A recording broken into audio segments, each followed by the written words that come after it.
Hi, everyone. Welcome back to Rise with Sarah Sincotta. I am your host, Sarah, and today I have a very special guest, CEO Jason Hull from DoorGrow, joining us from Austin, Texas. Welcome, Jason. Thank you for having me. Uh, It's good to be here. Absolute pleasure. I love your energy, the beautiful world of social media connected to us. I was like, oh, I need to interview this guy for the BDM YouTube channel. So absolutely honored for you to be on here today, Jason. But a lot of people will not know you because obviously I'm Australia based. You're in America. Yeah. So who's Jason? Who is Jason? Wow. I don't know. That's a big question. So, I'm a dad. I'm an entrepreneur. I'm a business owner. I'm a husband. And, but I think, in my personal sort of mission in life is to inspire others that love true principles. So what that means is I love just figuring out what works and sharing it with other people. That's just fun for me. So I love figuring out like what works. So I'm just this insatiable learner.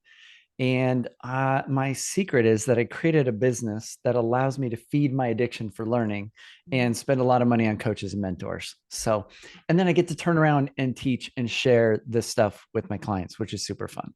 Yeah, I love that. And when we caught up the first time, I think there was a very big synergy between our learnings and how we feel like, we're continuing to learn, we're continuing to grow, then our impact and contribution exceeds and we can really help other people.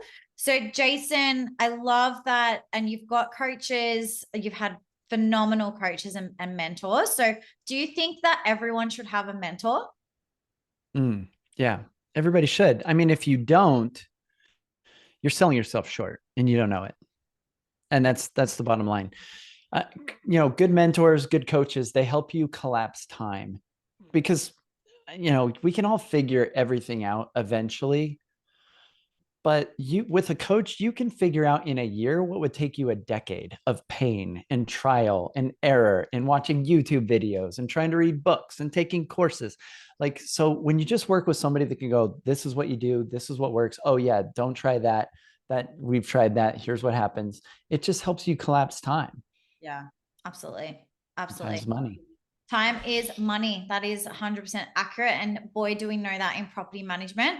So, Jason, apart from your professional life, being an entrepreneur, a dad, a husband, tell us about DoorGrow.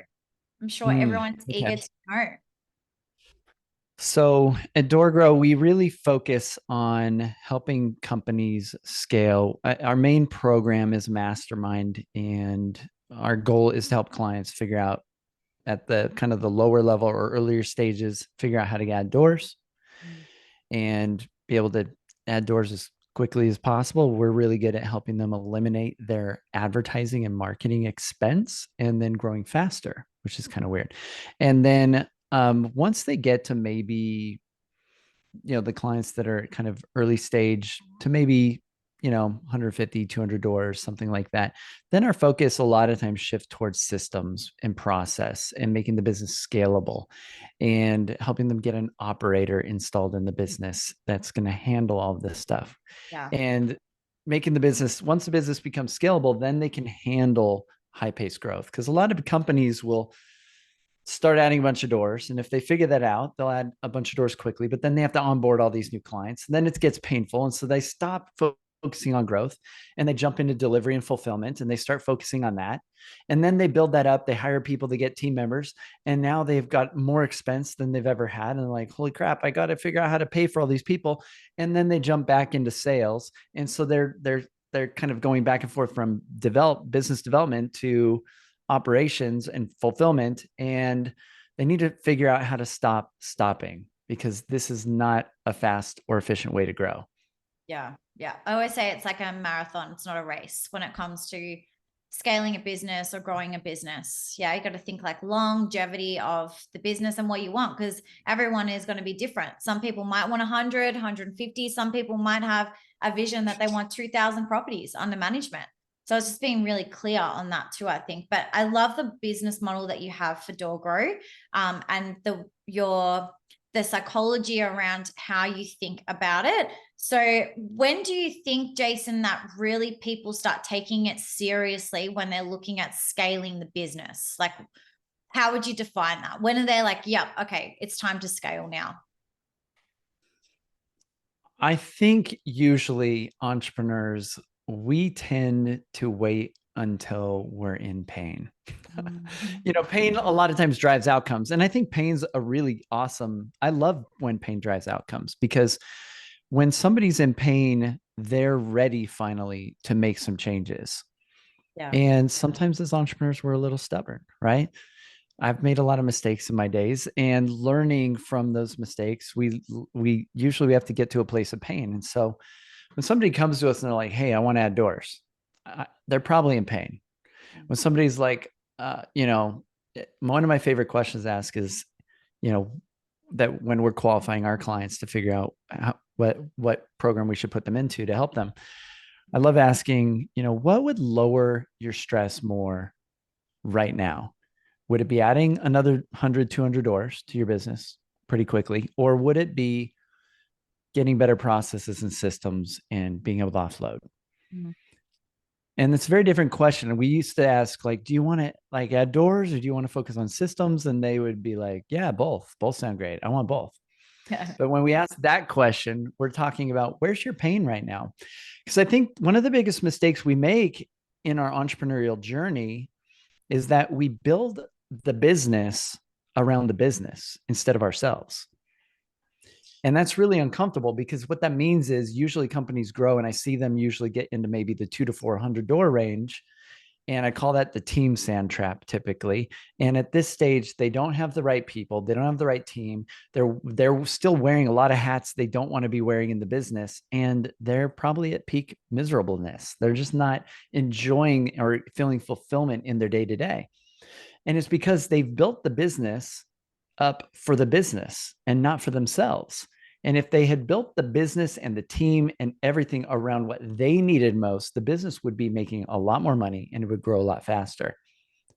But we tend to make the mistake. We're like, oh, maintenance is getting tough. I probably should hire a maintenance coordinator. But maybe for them, the thing they need most is an assistant. Mhm.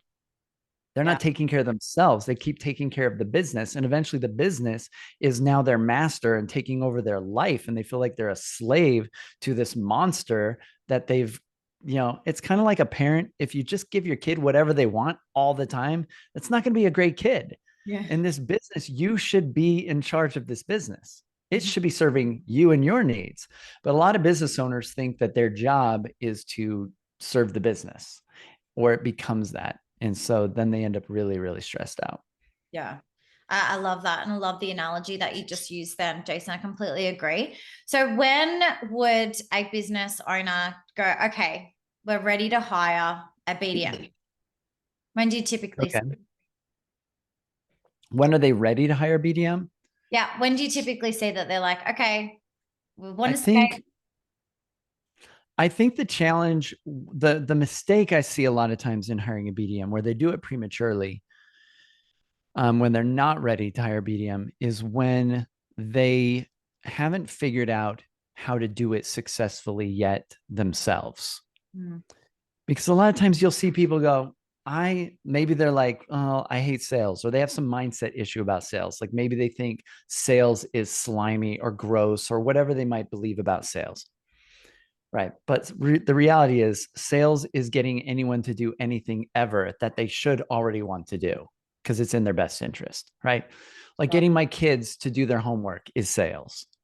Right. Getting my wife to, you know, kiss me or whatever, that's sales. Right. Everything is sales.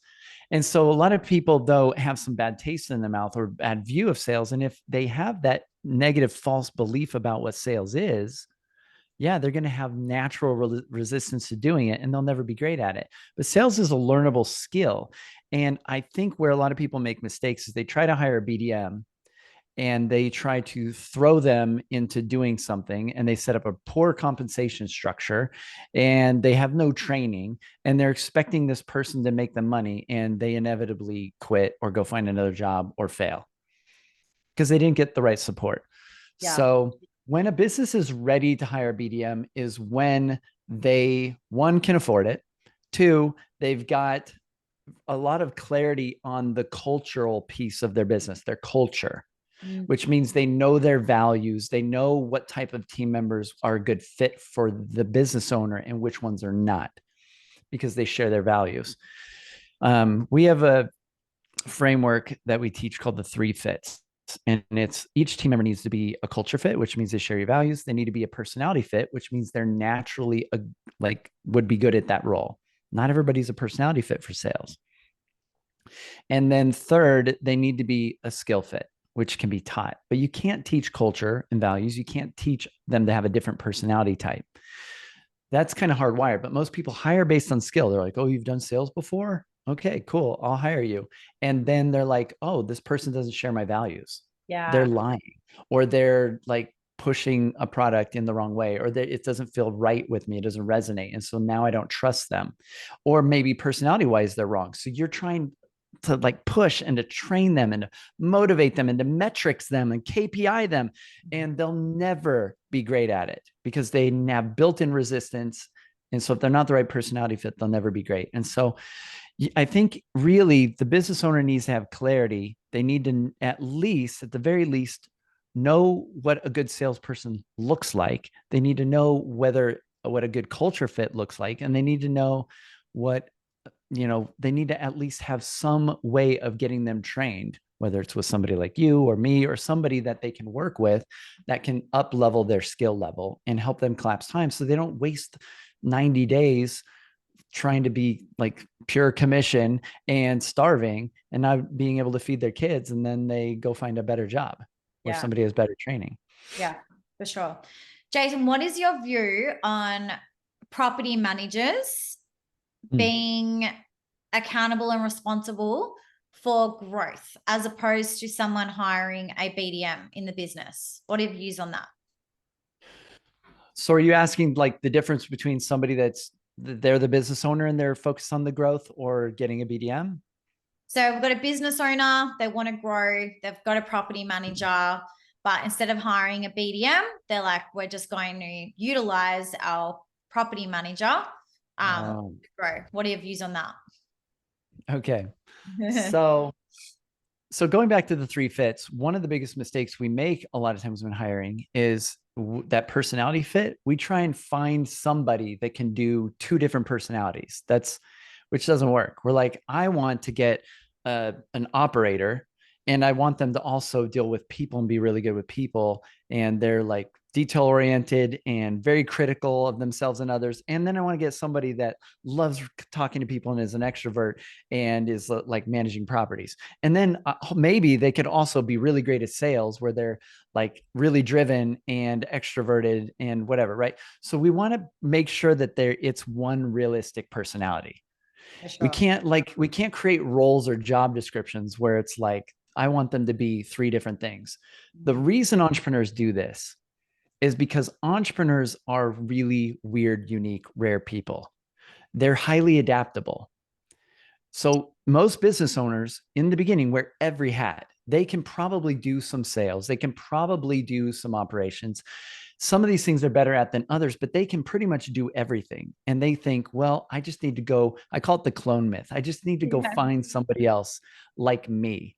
And here's the reality. Like, if you find somebody else like you and you train them up, they're just going to go start their own business. Because would you work for somebody now as a business owner? Anyone listening? Probably not, right?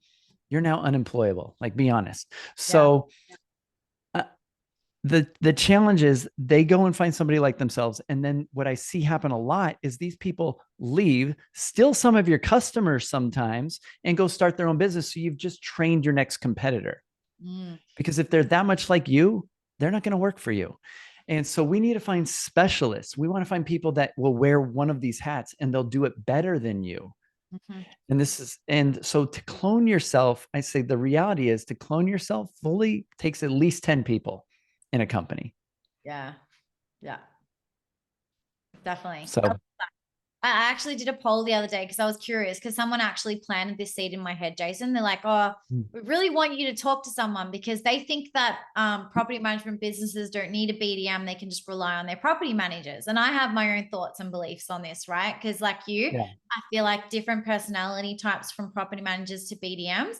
So I did a poll, and interesting enough, majority rules, they're like, yes, most businesses should have a business development manager if they're wanting to grow their business. So I was like, really great to hear your thoughts on that as well, because I do think that it is different. I'm not saying that property managers can't bring organic growth, but Jason, when we're looking at the actual BDM role, right? BDM, business development manager, Mhm. what their role is, they're going to be doing so many things. And on that, I would love to hear your views, opinion on this, because I know many BDMs who are just closing, and I Yeah. know also many BDMs who are actually bringing in leads as well as closing. So when it comes to a Yeah. BDM role, typically, what do you think they should be doing? Should they be just closing leads, or should they be doing, the closing and generating leads and new business opportunities for the business? Okay. Well, I mean, it depends on how the business owner wants to set things up, right? And going back to the previous question, the challenge with the property manager and property management is that means it's like miscellaneous role in property management. Like the property manager, or are they the maintenance coordinator with all the tradies or vendors? Or are they, are they the person like doing the leasing?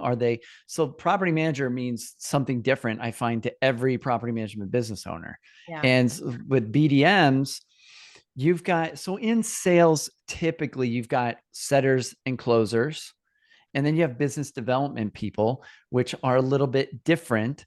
They're going out growing and developing business, right? And so there's this nurturing aspect, there's this networking aspect, there's this relationship aspect. And here's how this works. If you're paying a setter, they need to be paid largely in a base with some sort of sales incentive on top that's smaller. With a closer typically means that their job's just to close deals. That means they have a setter that feeds them opportunities. There's probably a marketing and advertising and stuff that feeds the setters. And so there's this whole engine. And so if the closer, typically closers that are pure closers, they're paid pure commission. They just close Yeah. in a lot of industries. A BDM, though, if they're a business development manager or they're a BD, business development, and that's their focus, they need to be compensated in a way that incentivizes them, nurturing and building up the pipeline and building up that. And you cannot pay them pure commission. Yeah. I don't think that's fair to them. And I did a whole video. You can check it out on YouTube for those listening, on how to pay BDM, because if you pay them too much, they will not perform well. Yeah. So if they're based, so they should have a base and a commission. But if you pay the base too high, what will happen is they aren't hungry. They have no incentive to go get you more business. Mm-hmm. And if the base is non-existent or too low, then they will not spend the time doing the revenue generating activities they need to do to get deals. They will just be trying to close, and just trying to close is going to feel needy and creepy, and it's not going to be as effective. Yeah. And so I think their main focus, if you're actually a BDM, is you want somebody that's charismatic, that's driven, that's a connector, and they're going to networking events, they're connecting with real estate agents, they're just making everything work. Yeah. And they know the business inside and out. They know how to sell the product, basically, and they believe in it. Mm-hmm. And they're people that go around just creating trust and relationships. Yeah. I love that. We're on the same page there. And Jason, I remember when we first spoke, there were two things that you said. It was a BDM should instill belief and confidence. Mhm. And that I think really stands out because, well, there's a few things they need to believe in. They need to believe in the business, the Yes. values, the product, their service, the team. If there is a team, like we're talking about admin, marketing, the sales team, if there's a sales team, like the belief in the whole business in itself. And then the confidence with their service, the confidence in their sales skills, the confidence in themselves. So I think that they're really true things. But I find, Jason, there's still a lot of BDMs that are not feeling confident. So where do you think this stems from? Well, I think confidence comes from evidence. And so if they don't feel confident, they don't have enough evidence yet. Mm.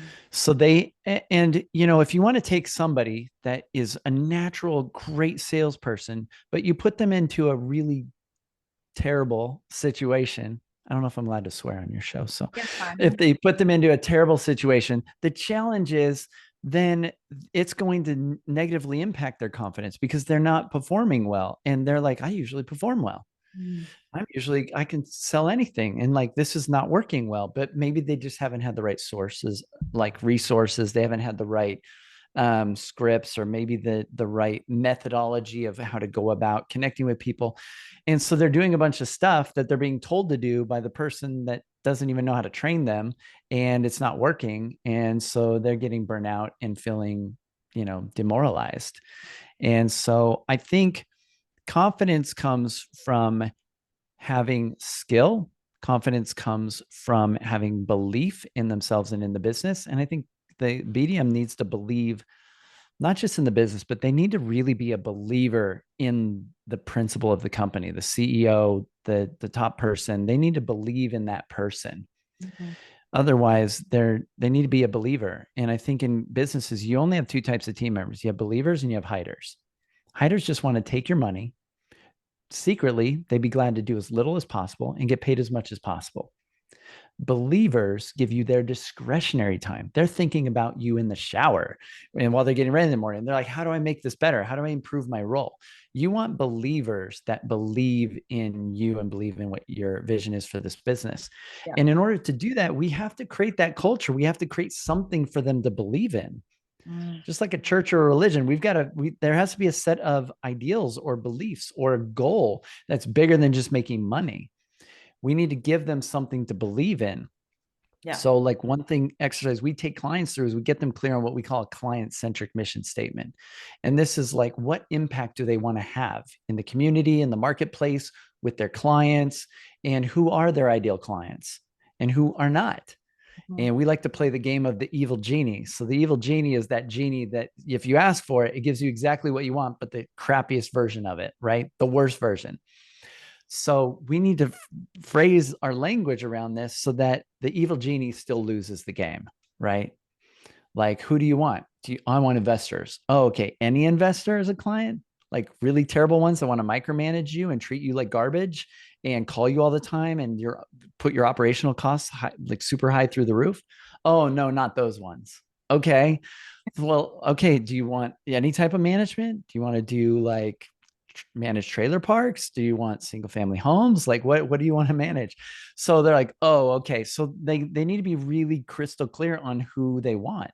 What does a great client look like? And your sales team, your BDMs, anybody, they need to know this. They need to understand, who are we going after? How do I know if a great client walks up to me? Will I know what they look like? Is this the right fit? Because the big mistake a lot of businesses make, especially in property management, which leads to what I call the cycle of suck, is they take on any client. They're like, well, let's take on any client. And then you have terrible clients. And then you take on any property. And then you have terrible properties. So you have terrible clients, terrible properties, which could be 10 times the higher operational costs as a good one. And then you have terrible tenants because, you know, the terrible owners are pushing back on the terrible properties. And then you've got terrible reputation in the marketplace because everybody's terrible. And then you attract more terrible clients. And right. And this, in at least in the US, this sums up the entire industry. This is probably everywhere in the world, but this sums up the property management industry. I hear every day property managers get on calls with me and they're like, I'm starting a property management company. I'm like, okay, do you want me to talk you into it or out of it? And they're like, ha ha ha. And then I say, well, why are you starting a property management company? Well, I'm an investor and all the other companies in my market suck. And I hear this every week. All the other companies suck, but I'm going to be better. Right. And so the problem is the bar is pretty low, I think, in general for property management. There's a lot of bad companies out there. And they're bad companies because I think largely because they don't have the culture piece set. The biggest companies, they have to have that. They can't scale without it. They can't have a good team without it. So they figured this out over time and they've built a really solid culture and they built a really solid team, but it's usually through Russian roulette over a decade. And so, but time can be collapsed significantly on that just by getting clear on the culture, getting the right people, not people that can do a job, but people that believe in you and believe in the vision and that there is a vision. And then getting somebody that can sell that, then a BDM can do a great job. Yeah. And then the BDM is going to feel confident. BDM is not going to feel confident, like you said, if they are not, if they don't believe in the business. So if the service level and quality of the business is like a 3 on a scale of 1 to 5, 5 being best, they're going out into the marketplace and lying to people saying, we're great, you should use us. Yeah. And they know it, right? And that's going to affect it. And trust is all what sales is all about. Sales and deals happen at the speed of trust. And so if trust isn't there, then they can feel that. They can feel there's something disingenuous about what we're saying. And so your salesperson needs to know that the delivery and fulfillment side of the business has their back. Yeah. They can say, we're awesome. And it's true. Absolutely. One of my previous episodes, Jason, I interviewed a BDM, Sandra. If anyone wants to go have a listen to it, but she has an analogy on if she's not feeling confident with, she's got 5 different areas of the business, she will go speak to her director because she knows if she's not feeling confident with one of those areas, then that's going to impact when she's going out, meeting people, trying to close deals, networking, building, your power team up. So I think that's really important to have that transparency. And on that, I want to touch base on the responsibility of a BDM versus a business owner. And I think, Jason, you've kind of already answered this anyway, because if the business owner is really clear at the start, they've got the systems, processes, collateral, and then they're ready to get someone on board to help really grow. But I still find there's a lot of BDMs that there's no toolkit provided to them. There's no collateral. They've got like really outdated listing presentations. They don't even have templates for emails to go out. So do you think that this should be the responsibility of the business owner to support and provide this to a BDM? Or do you think a BDM should be coming up with all of these things for the business? Ooh, that's a good question. I mean, really, if I were talking to a BDM, I would say, you've got to figure this out. If I'm talking to a business owner, I'd say, you've got to figure this out. Yeah. So one of my favorite books is this book called Extreme Ownership. And whoever I'm talking to, my goal is to encourage them to take 100% ownership of the problem, because that's the only person they can control, right? Yeah. So yeah, if I'm talking to a BDM and they're in my program and I'm coaching the BDM and they're whining about the business owner to give me this and whatever, I'm like, you've got to create this. But yeah, the business owner should at least put them in a situation like they're working with a coach or working with somebody that can help facilitate this and move them closer to what the ideal is. Yeah. If I'm talking to the business owner, I would say, like, don't hire a BDM if you're not going to provide the necessary support. It's either got to be you and you figure stuff out, or you need to bring in somebody else that can support them in this if they want to win and succeed. But the BDM has to be sold on this, not just you. Like, the BDM needs to buy into and believe in DoorGrow if they're going to work with DoorGrow. Yeah. Not just, hey, go to, like, show up to the DoorGrow calls because I'm paying for it and be there. And then the BDM's like there with their camera off and they're like doing something else. And they're, yeah, right. Because they don't care. It's not their money, right? So the BDM, if they want to succeed, and we have some amazing BDMs in our program, if they want to succeed, they show up to the calls because they want to get better. They're like bringing up their challenges, like, I'm dealing with this, or how would you deal with this? And then they get better and better and better. Yeah, I love that. So I want to then lastly talk about warm leads and also BDMs being superheroes, because we both work really closely with business owners and BDMs, but I think that BDMs over the years, Jason, have been kind of like pushed to the side, whereas they are really core components of a business, especially they're the face of the business, and they also close that gap for a property management, for a real estate business that have sales and rentals. I did a post about this yesterday. I don't believe that there's two teams. I believe it's just one team, and the BDM works really closely with the team. So I would love to know, what BDMs can do to get warm leads, first of all. And the other one is what you think would be the key for 2024 for BDMs. Okay. So BDMs, what's the first question? Which you want me to answer? Yeah. Warm leads. How can BDMs Warm leads. Let's talk about warm leads versus cold leads. Yeah. Okay. Okay. And then we can talk about 2024. All right. So warm leads versus cold leads. So I think one of the biggest mistakes that I see business owners make that get a BDM is they try and feed a whole bunch of cold leads and do a bunch of advertising to feed the BDM and help them. Mm. This actually usually creates worse results. It creates more constraint. The reason being is cold leads, let's clarify what that means, right? For those listening. So the difference between a cold lead and a warm lead is whether they know you, trust you, and like you, right? In the beginning, there's a lack of trust. It's cold. As you nurture them, get to know them, they read your reviews, whatever, and you're good, they're going to trust you more and more. They become warmer and warmer until they're hot and you close the deal, right?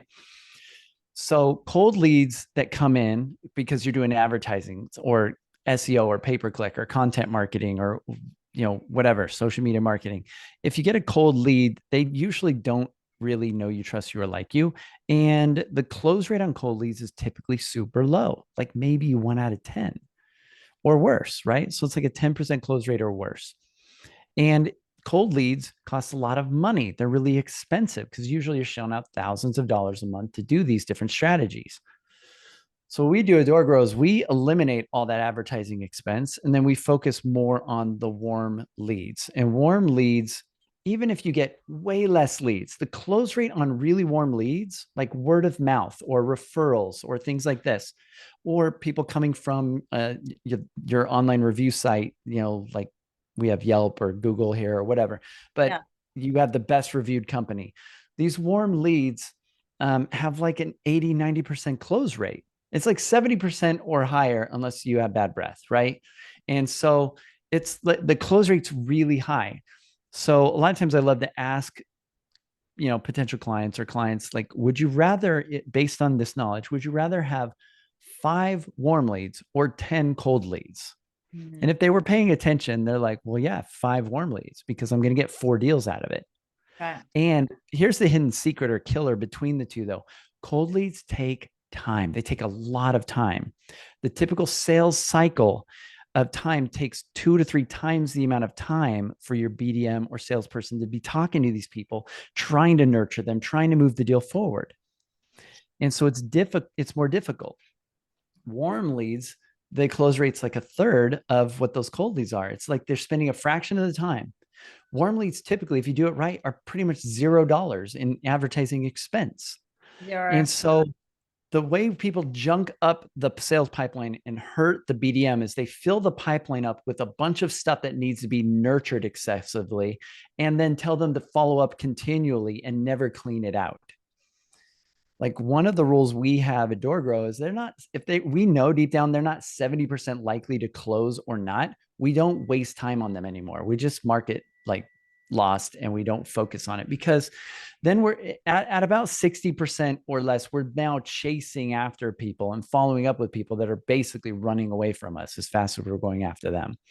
Yeah. And then the whole pipeline can get filled with all of these. And you're like, man, we have all these leads and we're following up all the time. And what you'll see is your deal count monthly is going down, even if your leads are going up. The ideal is you have less leads and more deals closed. That's the ideal.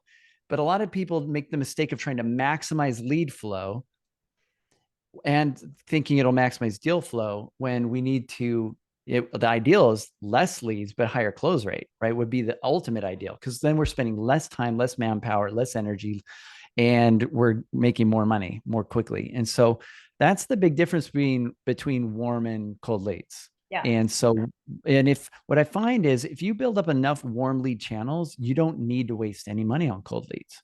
Mm-hmm. You don't have to, and you'll grow faster. Yeah, for sure.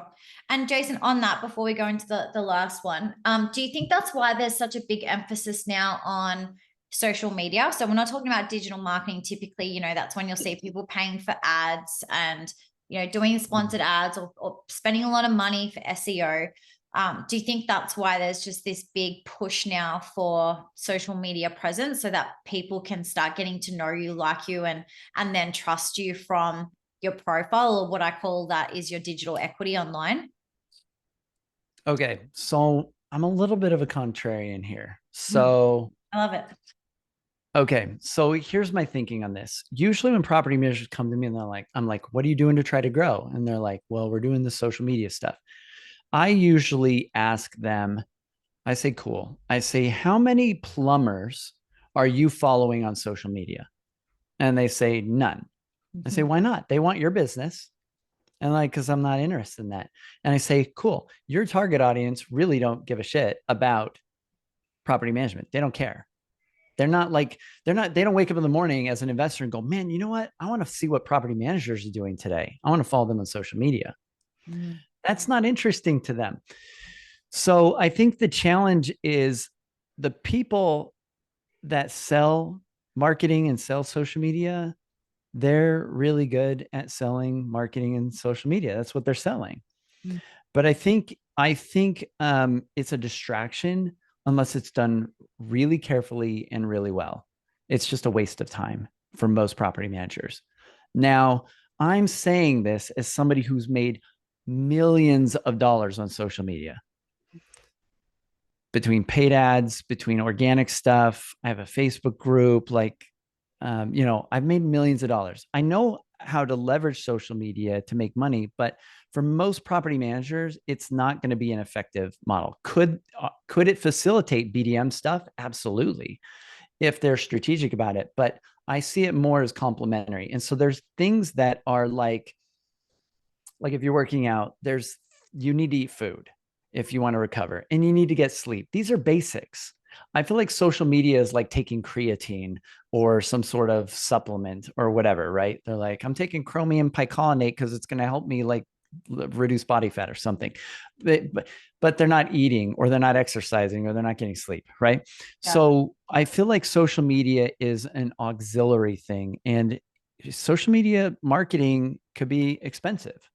And so we just want to make sure we're actually getting an ROI on the things, and we can track it. And if you don't see that you're getting a big ROI and you're spending thousands of dollars a month on something, then maybe you should do something else. It's just a thought. So, And I have my thought on that too, Jason. If we go back to personality types, right, which is what we spoke earlier, for a property manager or a business owner or a BDM, are they skilled and trained for digital marketing and social media? Most of them won't be. So it's like they're right. trying to tap into this platform where they're actually not skilled at it and they're just kind of winging it, right? Which as entrepreneurs, we know, and like I've got someone that helps me with mine because that's not where I need to invest my energy in it. It's not worth my time, right? However, I've got someone who's a professional at doing that helps me get the ROI. So, and I think it's really important to acknowledge that. I'm still old school, Jason, whereas I'm like, meet people, get on the phones, connect, build on your referral partnerships, build on your power team, get involved in your community, like be an attraction agent. I'm still very much in that mindset. And I think that won't change for me, even as a business owner now. But I also believe in having an ecosystem. So there's multiple things that can be working for you behind the scenes that help you get your end result and your ROI, and to help build that trust. Because all of the directors that I've spoken to that I used to work for said that was my biggest skill, was building trust really quickly with my clients. And I believe that was because I was confident. So that's why I said I love those two words that you said. I believed. It was because I was confident with my delivery, with the team, with the services, with my knowledge, with my ability to be adaptable, to be a chameleon. I was resilient. I didn't worry if I got no's. I was like, cool, let's learn from that, go to the next one. So I think social media is great. It helps definitely get yourself out there. But I think like, let's not lose sight of why people will generally want to work with us, especially as a BDM. And that's like, you shouldn't be behind your desk. You should be out there. meeting people. You should be going to appraisal. Totally. Yeah. So that's my thing. And I love that we've got so much synergy with that, Jason. So 2024, let's go. What are the key things that BDM should be focusing on this year? Okay. Well, I don't know what's going on everywhere else because I'm American and we only focus on our own little neck of the woods, Yeah. right? That's everyone knows this, right? About us Americans. No, I'm just kidding, sort of. So, I mean, for 2024 this year, for us in the States is an election year. And every election cycle, every election year, things get crazy. There's black swan events, there's COVID, there's like the Black Lives Matter things, there's like, somebody dies and like it's chaos. Like stuff happens every election cycle. And so I think 2024 is going to be a year of transition. I think there's going to be a lot of old systems falling apart. I think there's going to be a lot of things being revealed. I think there's going to be a lot more clarity. And I think there's just a lot of things going on behind the scenes that the general public are not really aware of. And I think there's going to be a lot of opportunity because when there's chaos, there's also opportunity. For sure. And so when real estate is not healthy and good, property management tends to do really well. And so I think there's going to be a lot of opportunity. There's going to be a lot of opportunity for people that have been stacking cash to get into investments. I think that's going to happen, right? I think there's going to be opportunities for BDMs to grow their businesses significantly right now while, real estate market is, at least in the US, we've got high interest rates and it's difficult to get properties to list and stuff like that. I think so. That's some of what I'm seeing. Also, when real estate is not super healthy, what we see is what I see a lot of is a lot of people starting property management companies. They're like, oh, well, we're having trouble with, real estate sales and buying and whatever. Let's go start a management company and let's get some residual income so we don't have this feast and famine of sales all the time. And so we see a lot of people starting companies. And so I think if somebody is a BDM, I think there's a lot of opportunity because there's no shortage of companies that would love to have a rock star BDM. Like that's a skill that once you have it, you write your own ticket because salespeople are the lifeblood of the business. I got on this a call the other day with a gentleman named Kevin Donahue. He's like some sales guru and he's worked with a bunch of big names. And he was giving me some coaching. And he said, one of his mentors, his early mentors, said to him, there's only two types of people in a business. I was like, okay. And he said, there's salespeople and there's everyone else that supports the salespeople. And that is sort of true to some degree, but you can take either end too far. But the idea is this, like a really good BDM is worth their weight in gold. They are the lifeblood of the business. They bring in revenue. They allow everyone else on the team to get paid. They create the residual income that's growing in the business. Now, we also need delivery and fulfillment. You can't just have a great salesperson and then have this wicked high churn rate where you're losing clients like every month. And you cannot outpace like high churn or bad delivery and loss of clients with sales. You just can't. Yeah. So both need to be working well. Both need to be working well. Yeah. But if your business isn't growing and isn't growing quickly, then I think there should be an investment towards business development in 2024. I think, there's a lot of opportunity and I think businesses can grow significantly. Agree. Well, for Australia, Jason, like we've had, interest rate rises as well here. We've got housing crisis. So people have been saying it's a rental crisis, but we know it's just supply, demand. There's not enough. So we've got a housing crisis going on. Although I have spoken to many BDMs who had a magnificent start to the year. We're talking 20, 30, some close to 40 listings last month. So heaps of opportunities. Nice. And we've come, spring we typically know is a busy time in Australia for selling. So generally, when you look at settlement dates, you know that, okay, versus the dates for selling, you know that it's going to be lots of settlements coming up. So I agree. I think it's important for business owners and BDMs to have a look at what's happening in their economy It's really important to understand that, like watch the news, subscribe to newspapers so that you know, because typically investors are going to be reading that as well. So it's important to know what's happening with that.